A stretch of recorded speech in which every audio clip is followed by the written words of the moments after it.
বন্ধুরা, আজকে আমি ডিমের ঝোল রান্না করব। তো আমি দুটো মুরগির ডিম সেদ্ধ করে নুন হলুদ মাখিয়ে নিয়েছি। তো এবার আমি একটা মশলার পেস্ট বানাবো। তো একটু আদা বাটা, শুকনো লঙ্কার গুঁড়ো, হলুদ গুঁড়ো পরিমাণ মতো, জিরে গুঁড়ো আর ধনে গুঁড়ো দেবো, আর দেবো পরিমাণ মতো নুন। এবার একটু জল দিয়ে আমি মশলাটা ভালো করে পেস্ট করে রেখে দেব। হয়ে গেছে পেস্ট। এবার আমি কড়াইতে তেল গরম করে ডিম দুটো ভেজে তুলে রাখবো।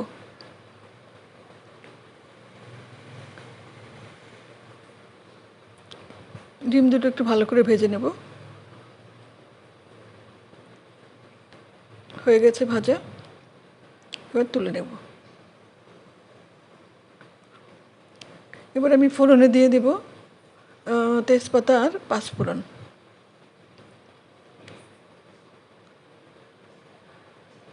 পাঁচফোড়নটা ভালো করে ভেজে আমি আলুগুলো দিয়ে দেব।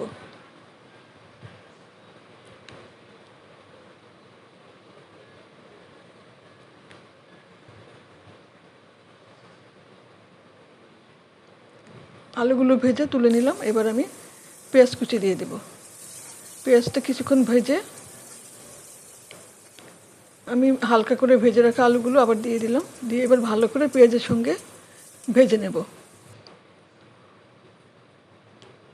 ভাজা হয়ে গেছে, এবার আমি মশলার পেস্টটা দিয়ে দিলাম।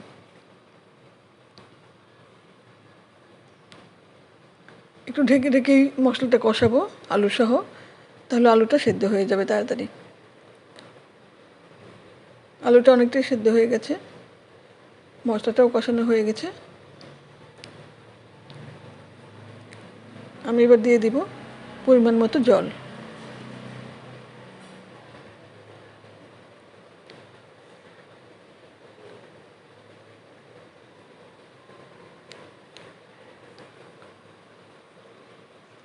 আমি কিছুক্ষণ ঢাকা দিয়ে এবার রান্না করব, আলুটা পুরোপুরি সেদ্ধ হওয়া পর্যন্ত। তো এবার আমি ডিম দিয়ে দিলাম। ডিম দিয়ে কিছুক্ষণ রান্না করে আমি গরম মশলাগুলো দিয়ে দেব। ব্যাস হয়ে গেল ডিমের ঝোল। এবার আমি সার্ভিং বলে বেড়ে নিয়েছি।